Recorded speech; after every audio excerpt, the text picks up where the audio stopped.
Contoh halnya kayak kesuksesan gitu kan. Nah kalau semisal kita nggak bisa jemput kesuksesan di jalan ini kan masih banyak jalan ini, jalan A, jalan Z itu masih banyak banget. Jadi tetap jangan pantang menyerah, gagal nggak apa-apa, bangkit lagi karena kegagalan itu adalah hal yang pasti dalam hidup kita. Karena kalau semisal kalian punya kayak pikiran itu sebenarnya dari mindset kalian. Semua mindset sugesti yang kalian ucapkan itu biasanya bisa ngaruh ke diri kita. Jadi tetap kita harus ngasih kayak bener-bener kayak aura-aura positif ke kita gitu, kayak semisal oh aku bisa, ya udah kalian pasti bisa karena aku percaya teman-teman bahwasannya hasil tidak akan mengkhianati usaha. Kalau usaha kalian 10, aku percaya hasilnya juga 10. Beda lagi kalau usaha kalian cuma 5, hasilnya juga akan 5. Jadi itu semuanya akan setara teman-teman. Kalau teman-teman fokusnya cinta setara, jangan dulu, fokusnya ke diri dulu ya. P29 negeri di atas awan, kuto kukui kuto pisang, tepangaken nami kula firman saking kuto Lumajang. Contoh halnya kayak kesuksesan gitu kan. Nah kalau semisal kita nggak bisa jemput kesuksesan di jalan ini kan masih banyak jalan ini, jalan A, jalan Z itu masih banyak banget. Jadi tetap jangan pantang menyerah, gagal nggak apa-apa, bangkit lagi karena kegagalan itu adalah hal yang pasti dalam hidup kita. Jadi kalau semisal aku lagi jadi mentor di Miss Hijab Jawa Barat nih, pasti sapaan aku kayak semisal, halo teman-teman semuanya, waduh di sini teman-teman pada gelis-gelis pisan. Aduh gelis-gelis. Nah bener banget. Jadi kayak semisal gini, sejatinya manusia diciptakan di dunia ini itu untuk memperbaiki diri, bukan membandingkan diri. Nah jadi ketika kalian mempunyai kekurangan, lihat kelebihan kalian, baru kalian bisa lihat kelebihan orang lain.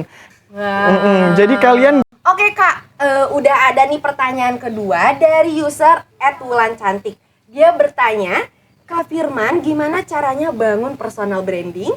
Soalnya aku kan pemalu, jadi pengen banget coba jadi duta wisata. Coba kasih tahu dong Kak tipsnya gimana? Oke, buat siapa tadi Wulan ya? Iya, Wulan. Lan dengerin ya Lan.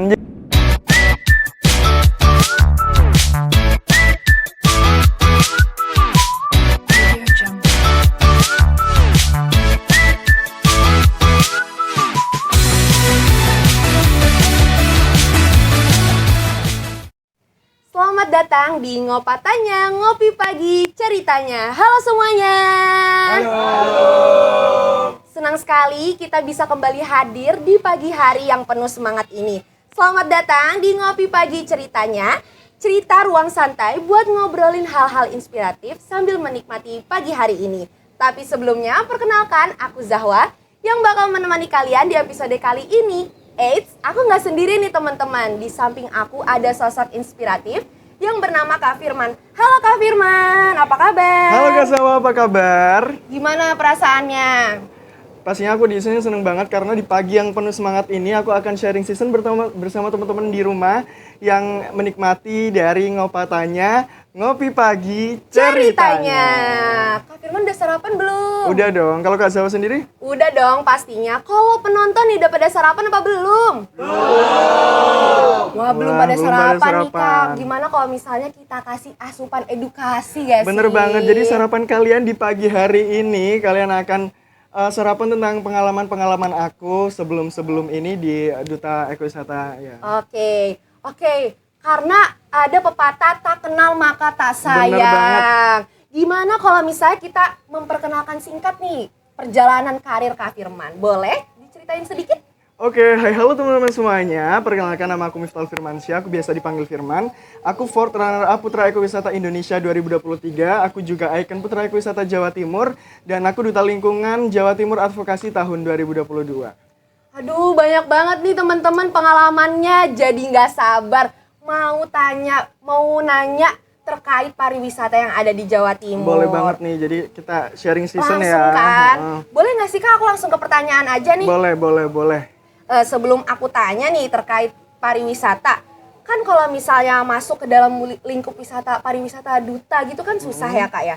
Seleksinya tuh susah apa enggak sih Kak, dan gimana sih tantangannya? Oke, boleh banget. Jadi kalau misal ngomong tentang tantangan, pressure, ini pasti ada ya dalam suatu kompetisi. Nah, kalau semisal kita bahas tentang wisata nih emang panjang banget nih teman-teman. Jadi wisata nih lingkupnya lebar banget karena setiap kata itu artinya berbeda. Kayak wisatawan juga memiliki arti sendiri. Wisata artinya sendiri. pariwisata artinya sendiri, bahkan kepariwisataan itu juga sendiri teman-teman.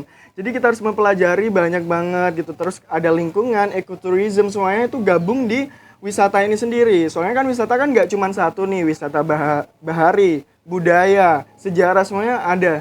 Tapi nanti itu balik lagi ke kita. Kalau semisal emang itu passion kita, ya kita bakal ngejalanin ini dengan enjoy gitu teman-teman.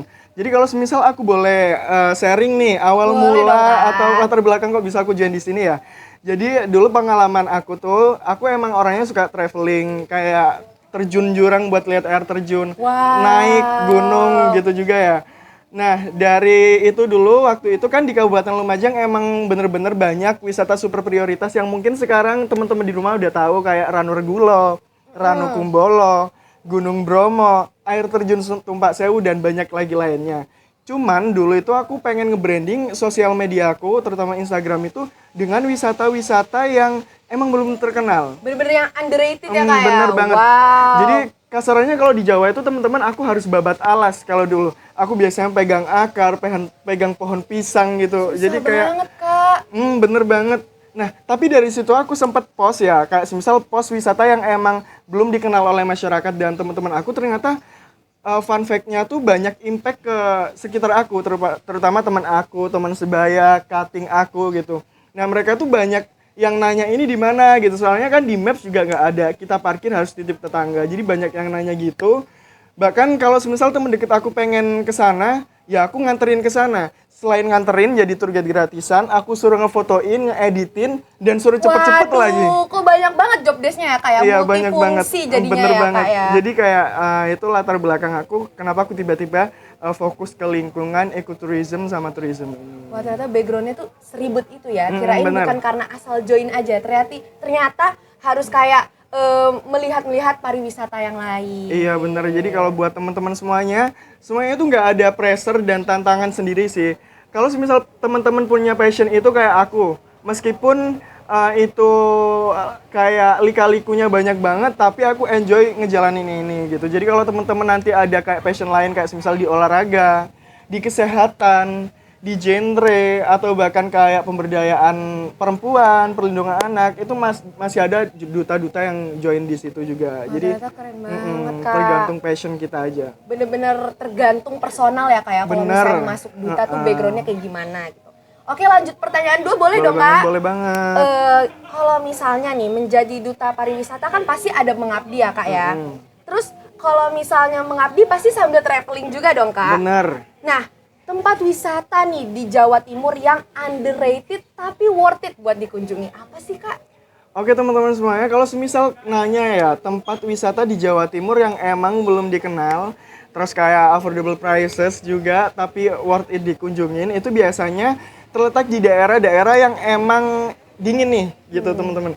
Jadi kayak semisal daerah Batu, Lumajang, Banyuwangi, itu bener-bener masih belum dikenal orang. Tapi di sana worth it banget. Kayak kalau semisal di Banyuwangi yang terkenal kan Kawah Ijen, di Jawatan gitu. Terus abis itu ada kayak rumah adat Osing. Itu kan yang terkenal itu ada 3 gitu kan ya.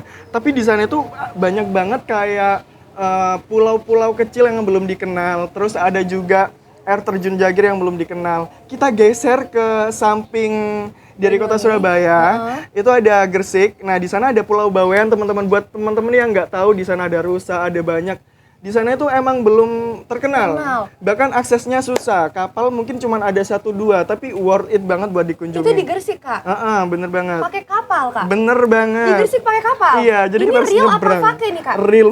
Wow, ternyata di Gresik ada wisata kayak gitu ya Kak? Bener Baru tahu banget banget nih. Aduh jadi nggak sabar, pingin penasaran nih aku. Boleh, jadi buat teman-teman semuanya nanti bisa ya kesana bareng ya. Ayo dicatat ya guys ya, bentar lagi kalian liburan UAS bisa langsung ke Gresik itu tuh. Ke Pulau Bawean. Bener. Oke lanjut ke pertanyaan nih Kak. Boleh. Kalau misalnya kegiatan selama kakak menjadi duta pariwisata, apa sih yang paling berkesan atau enggak yang paling kakak tonjolkan dalam diri kakak?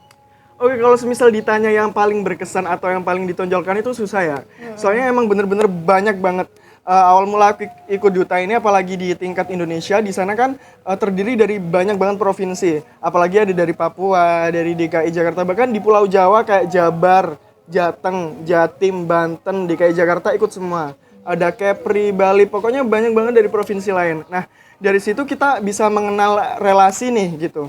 Jadi ketika aku udah ada relasi, ketika mereka udah tahu potensi aku, mereka pasti kayak, oh ini anak ini kayaknya punya potensi bisa aku pakai nih gitu kayak gitu. Jadi aku juga yang paling berkesan itu ya ketika kita bisa keluar kota dan diajak keliling di sana gitu, kayak semisal kemarin aku dapat kegiatan di Bali gitu. Kadang juga aku jadi mentor di Duta Muda Jawa Barat, di Miss Hijab Jawa Barat. Jadi kayak aku seorang anak yang di Jawa Timur tapi bisa berbagi ilmu di luar Jatim, menurut aku itu yang paling berkesan sih. Jadi kita bisa mengenal bahasa-bahasa di sana gitu. Kayak misal gini nih, aku jadi pemateri di Jabar. Nah, otomatis aku harus bisa bahasa Sunda dikit-dikit buat closing dan opening dari statement aku.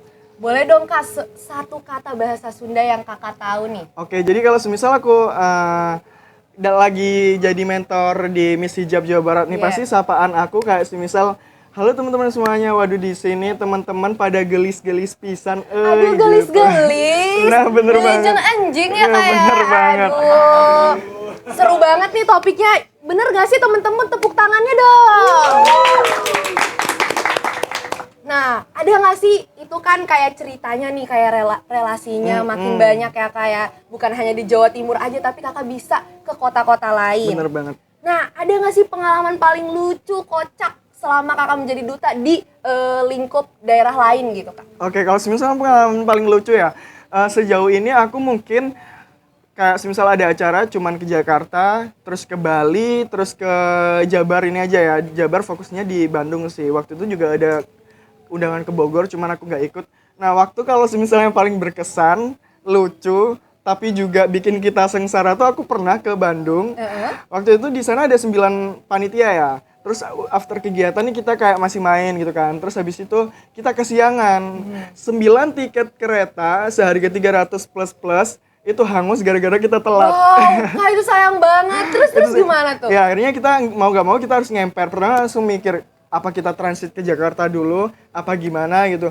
Kayaknya makin pusing, ya udah kita ngemper mulai dari siang nih sampai jam 9 malam, tapi ya di situ kita tinggal keliling buat nonton bioskop, keliling Braga dan lainnya gitu. Ternyata ada hikmahnya ya kak ya di ada balik hikmahnya juga. itu.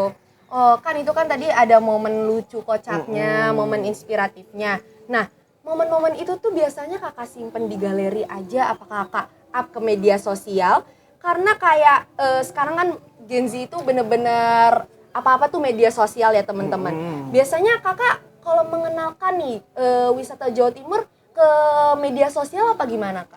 Oke, kalau semisal ditanya tentang mengenalkan atau enggak, pastinya aku mengenalkan teman-teman. Karena apa? Karena itu merupakan suatu bentuk aku untuk membangun personal branding aku teman-teman. Apalagi kalau semisal di Instagram itu. Nah, sejatinya sosial media itu diciptakan untuk memperlihatkan bagaimana pressure kita, bagaimana susahnya kita, senangnya kita, bagaimana pencapaian kita gitu kan ya. Jadi di sana aku pasti mengenalkan di Instagram aku, terutama kayak semisal aku ke air terjun ini aku bikin reels, aku ke cafe yang terbaru nih gitu, aku bikin reels, terus aku minta collaboration dari cafe itu gitu. Terus kalau semisal tentang pressure, pengalaman gitu, terutama sama pasanganku yang kemarin buat ke Indonesia ini, ya aku posting gitu. Kadang aku kasih kata-kata puitis. Intinya biar apa? Biar teman-teman di rumah tuh kayak tertarik gitu. Kalau semisal semuanya tentang kita, pencapaian kita, kesuksesan kita, kebahagiaan kita itu sejatinya dijemput bukan ditunggu. Kalau kita nunggu, kebahagiaan itu tidak akan pernah datang. Wow, tepuk tangannya teman-teman. Wah, keren banget nih kata-kata puitisnya. Nah, kan selama kakak di daerah-daerah terpencil nih kak, pasti kan ada huru-haranya nih.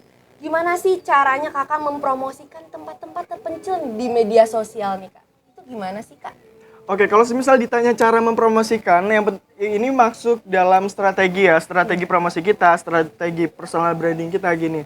Jadi kalau semisal aku mau mengenalkan wisata alam nih, nah kan nggak semua orang suka wisata alam, nggak semua orang suka terjun jurang buat lihat gunung, lihat air terjun, nggak semua orang suka ke gunung dan lainnya gitu ya. Jadi aku harus nyari target audiens aku dulu gitu. Kalau semisal emang wisata terpencil ini kayak aksesnya susah, terus parkirannya nggak ada atau gimana gitu, aku harus mengetahui, oh target audiensku berarti kayak komunitas ini, pencinta alam, anak-anak yang suka alam, ini itu gitu. Jadi aku selalu kayak promosi ke orang-orang di sekitar aku yang mempunyai passion tersebut gitu. Beda lagi kalau semisal aku ke wisata yang misal enak, tapi ini wisata alam gitu, kayak semisal gini, ada Ranu Regulo. Biasanya orang-orang kalau pengen lihat danau, lihat gunung, lihat sunrise waktu pagi hari, mereka harus naik gunung malam-malam, mereka harus naik gunung susah payah, bawa carrier dan lain-lain. Tapi kalau di Ranu Regulo itu enggak. Teman-teman bisa naik mobil, naik motor, naik jeep ke parkiran, terus cuman jalan kurang lebih kayak 1 kilometer aja, langsung bisa sampai di sana, bisa camping di sana. Jadi menurutku buat teman-teman yang nggak suka alam, nggak suka jalan kaki, bisa ke Ranu Regulo sekarang juga. Cuman 1 kilometer kalian udah bisa menikmati pemandangan yang indah banget menurut aku. Berarti ada banyak-banyak tipe orang penikmat wisata ya Kak ya? Bener banget. Ada yang kayak pinginnya susah-susah dulu, baru bersenang-senang. Ada yang nggak pingin susah, ada yang pingin, aduh langsung aja deh menikmati Bener wisatanya ya banget. Kak ya. Terus kalau misalnya Kakak nih, punya nggak sih 3 rekomendasi spot wisata yang ada di Jawa Timur nih Kak? Coba dong kasih tahu para penonton, kayaknya bisa jadi asupan mereka nih Kak. Oke teman-teman, buat kalian semuanya yang pengen ke Jawa Timur nih, apalagi buat orang-orang di luar Jawa Timur yang pengen menikmati keindahan Jawa Timur dan cuman minta 3 rekomendasi, aku rekomendasiin ini adalah wisata yang emang takjub, udah dikenal di kancah dunia, tapi aksesnya lumayan mudah. Yang pertama ya Ranu Regulo tadi, karena di sana aksesnya mudah tapi udah menikmati pemandangan Bak Ranu Kumbolo yang terkenal di Gunung Semeru. Dan juga yang kedua ada Kawah Ijen. Siapa yang nggak kenal Kawah Ijen yang memiliki Blue Fire ya? Memiliki Blue Fire yang cuma ada 2 di dunia dan salah satunya di Indonesia. Keren banget. Dan di Kawah Ijen ini buat teman-teman yang nggak mau jalan kaki, di sana ada warga nih yang bekerja untuk bantu dorong atau geledekan itu ya. Jadi buat teman-teman yang nggak mau capek-capek bisa banget pakai jasa itu. Dan yang ketiga ada Gunung Bromo Tengger Semeru. Sekarang nggak perlu kalian susah-susah buat sewa KLX, CRF dan lainnya karena sekarang udah ada open trip nih kalau di Bromo kan. Wow, ternyata kayak gak usah sendiri-sendiri ya kayak udah langsung per paket. Bener banget, ada paket dari Surabaya, ada dari stasiun Malang Kota. Pokoknya kalau semisal mau praktis langsung ikut open trip aja. Dan Kawah Ijen, Bromo sama Ranu Regulo ini udah masuk di kancah internasional karena banyak banget bule-bule gitu kan, turis-turis yang ke sana. Jadi dijamin kalau kalian ke sana bisa melihat orang-orang luar ya di sana. Dan culture-nya lumayan bagus banget sih di sana. Oke, emang ya seleranya anak duta pariwisata tuh beda-beda nih teman-teman.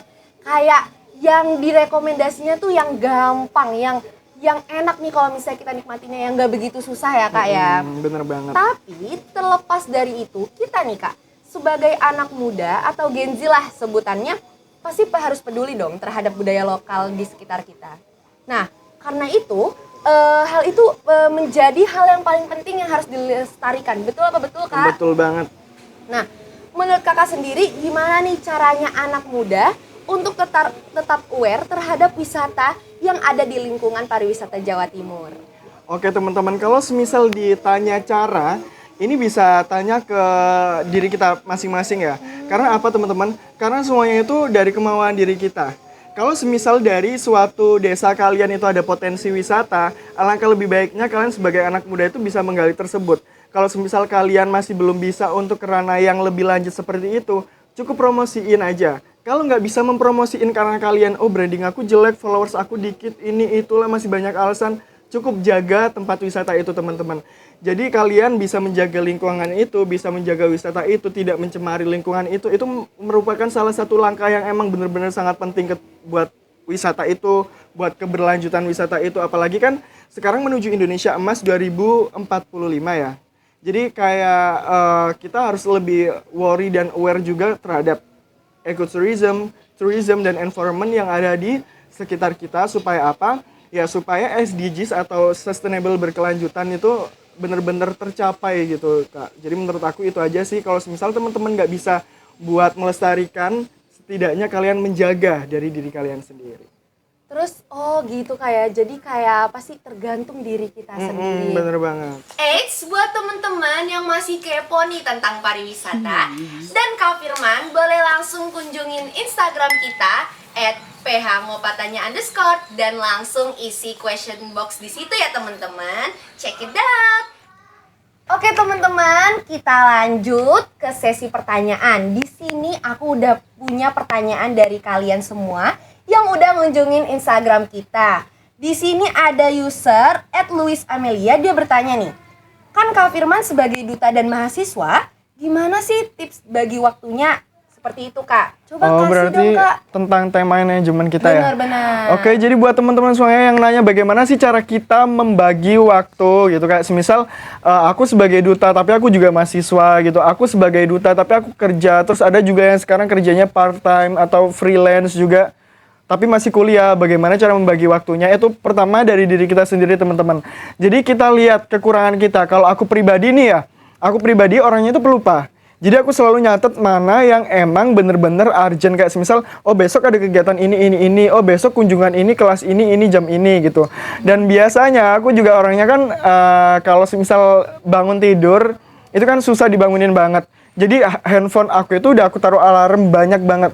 Wow, berarti handphone udah di samping telinga ya Kak? Iya, handphone di samping telinga. Dan harus banget kayak semua alarm tuh udah kayak jam 7, jam waktunya deket-deket gitu ya Kak ya? Jadi agar meminimalisir waktu biar apa sih efisiensi waktu ya Kak ya? Iya benar, jadi handphone itu emang udah di samping telinga. Terus kayak semisal jam-jamnya gitu, kayak semisal alarm jam 7, jam 8, jam 9 tuh bener-bener udah aku urut. Jadi ketika aku besok bangun harus jam segini gitu. Aku carilah yang sesuai dengan itu gitu. Itu kalau soal kayak waktu ya, kayak semisal kita bangun tidurnya. Tapi kalau semisal buat teman-teman yang nanya terus bagaimana biar kita nggak kepontalan atau kita simpang siur nih kayak kegiatan kita. Nah, kita harus tahu mana yang harus kita prioritaskan teman-teman. Jadi kayak semisal aku jadi mahasiswa nih, aku kuliah. Ya, otomatis yang aku prioritaskan dulu adalah tugas aku. Jadi ketika ada tugas langsung dikerjain, jangan sampai telat. Biar apa? Biar kalau ada kegiatan-kegiatan selanjutnya atau kegiatan yang mendadak, kita udah well prepare, kita udah ready banget karena apa? Nggak ada tanggungan di belakang. Soalnya kalau misal udah ada tanggungan di belakang, pasti kegiatan-kegiatan kita selanjutnya tuh benar-benar bakalan terbengkalai dan mungkin kurang on point ya gitu, kayak kurang perfect banget, kurang persiapan. Jadi itu aja sih buat aku kalau semisal teman-teman mau mengatur waktunya gitu. Karena pendidikan itu nomor 1 ya Kak ya? Pendidikan is number 1 teman-teman. Jadi kalian nggak boleh melewatkan mata kuliah teman-teman. Bener banget. Oke Kak, udah ada nih pertanyaan kedua dari user @wulancantik. Dia bertanya, Kak Firman gimana caranya bangun personal branding? Soalnya aku kan pemalu, jadi pengen banget coba jadi duta wisata. Coba kasih tahu dong Kak tipsnya gimana? Oke, buat siapa tadi Wulan ya? Iya, Wulan. Lan dengerin ya Lan. Jadi kalau semisal kamu ingin membangun personal branding, terus biasanya kita nervous, terus kayak kita nggak percaya diri atau pemalu, itu adalah hal yang biasa teman-teman. Jadi itu adalah bagian dari proses kita menjadi manusia. Aku tadi baru datang di segmen ini, aku baru datang di sini. Aku juga nervous, aduh takut salah, takut ini gitu. Tapi karena aku mencoba, karena aku udah ngedilin, aku harus di sini. Ya udah, aku harus nyelesain ini gitu. Jadi kalau teman-teman mau bangun personal branding itu tipsnya jangan setengah-setengah teman-teman. Kalau semisal emang udah niat, ya udah, tancap gas aja. Kalian bangun personal branding, yang pertama kenali diri kalian, apa passion kalian, dan manfaatkan passion kalian itu dan tonjolkan. Jangan pernah menjadi orang lain teman-teman. Jadi kalau semisal orang lain punya ini, ya kalian punya ini buat yang kalian tonjolkan gitu teman-teman. Jadi kayak semisal gini, sejatinya manusia diciptakan di dunia ini itu untuk memperbaiki diri, bukan membandingkan diri. Nah, jadi ketika kalian mempunyai kekurangan, lihat kelebihan kalian, baru kalian bisa lihat kelebihan orang lain. Jadi kalian nggak bisa membandingkan diri kalian dengan orang lain, apalagi kalau semisal kalian membandingkan kekurangan kalian dengan kelebihan orang lain, itu nggak adil banget Kak Zahwa. Karena beda banget ya Kak Beda ya? banget. Bener-bener. Karena kita emang setiap manusia tuh harus pede. Itu emang harus paling inti banget ya kan Kak? Iya. Tapi Kak, tapi kan masih banyak nih Kak orang-orang suka kayak Aduh, aku kok nggak bisa ya kayak ini, kok dia tapi bisa. Itu gimana sih Kak caranya? Nah, caranya kalau semisal kalian punya kayak pikiran, itu sebenarnya dari mindset kalian. Semua mindset sugesti yang kalian ucapkan itu biasanya bisa ngaruh ke diri kita. Jadi tetap kita harus ngasih kayak bener-bener kayak aura-aura positif ke kita gitu, kayak semisal oh aku bisa, ya udah kalian pasti bisa, karena aku percaya teman-teman bahwasannya hasil tidak akan mengkhianati usaha. Kalau usaha kalian 10, aku percaya hasilnya juga 10. Beda lagi kalau usaha kalian cuma 5, hasilnya juga akan 5. Jadi itu semuanya akan setara teman-teman. Kalau teman-teman fokusnya cinta setara, jangan dulu, fokusnya ke diri dulu ya. Benar-benar harus diri dulu ya, Diri Kak, dulu ya. yang harus setara gitu teman-teman. Jadi fokus diri sendiri terlebih dahulu, kembangkan apa yang kalian punya, dan ya udah ketika kalian udah punya, itu adalah passion kalian. Dan itu adalah jalan kalian menuju kebahagiaan itu. Karena sejatinya kebahagiaan itu dijemput teman-teman, bukan ditunggu. Jadi kayak misal ada kebahagiaan di depan nih. Ya udah, kebahagiaan itu butuh dijemput. Nggak boleh ditunggu. Kalau ditunggu nggak akan pernah datang kebahagiaan itu, Kak. Oh, jadi kayak kita itu harus mencari kebahagiaan gitu ya Kak ya? Jadi kayak contoh halnya kayak kesuksesan gitu kan. Nah kalau semisal kita nggak bisa jemput kesuksesan di jalan ini, kan masih banyak jalan ini, jalan A, jalan Z, itu masih banyak banget. Jadi tetap jangan pantang menyerah, gagal nggak apa-apa, bangkit lagi, karena kegagalan itu adalah hal yang pasti dalam hidup kita. Wah keren banget, boleh dong tepuk tangannya teman-teman. Oke nih Kak, masuk ke pertanyaan terakhir. Oke. Boleh dong kasih kesan pesannya untuk para pemirsa di luar sana yang lagi nonton segmen kita. Boleh dong kasih ke mereka gimana sih kesan pesan dari kakak sendiri.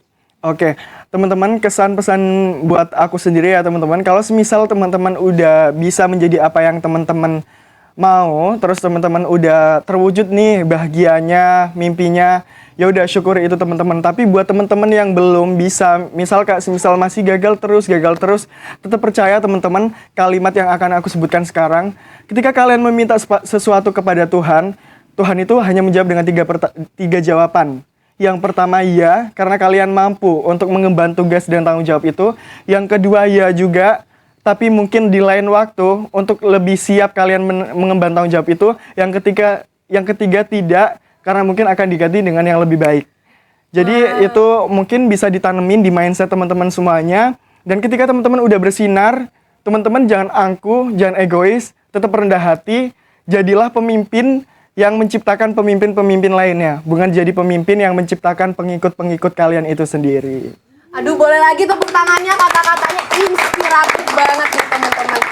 Aduh Kak, padahal aku pingin banget nih dengerin kata-kata selanjutnya, tapi waktunya udah nggak memungkinkan nih. Bener banget.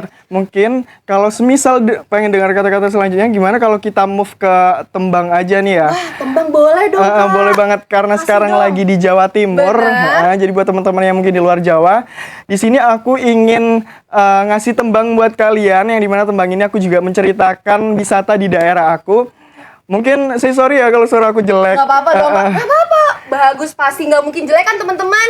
Bener nggak? Jadi intinya dengerin aja. Oke, boleh dong Kak, kasih dong tembangnya. Tembang ini buat closing statement aku ya teman-teman. P29 negeri di atas awan, kuto kukui kuto pisang. Tepangaken nami kula firman, saking kuto Lumajang. Wah, ini first time aku dengernya sih Kak, ada ternyata closing bisa pakai tembang juga ya Kak ya. Oke Kak, kita tutup aja dulu ya Kak ya. Mungkin Kakak boleh nemenin aku tutup segmen ini, boleh? Oke, boleh banget ya teman-teman. Jadi mungkin ini segmen pertama dari kita, cuman Bener. nanti di segmen selanjutnya bakal datang toko-toko inspiratif lainnya ya pastinya. Dong.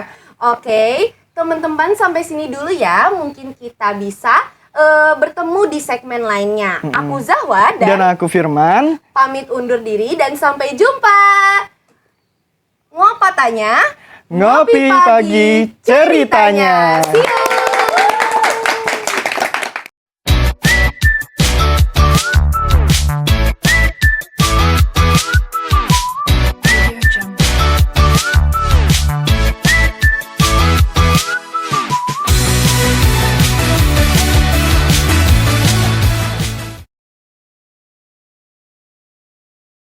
Selamat datang di Ngopatanya Ngopi Pagi Ceritanya. Halo semuanya. Abel.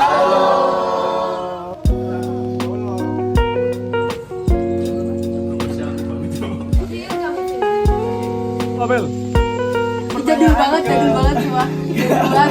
Jadul. Ini kayak question box aja gitu. Iya, Sampai guys. Sabar.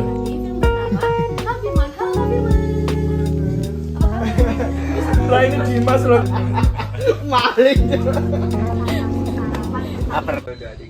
Mau tanya? Ngopi pagi.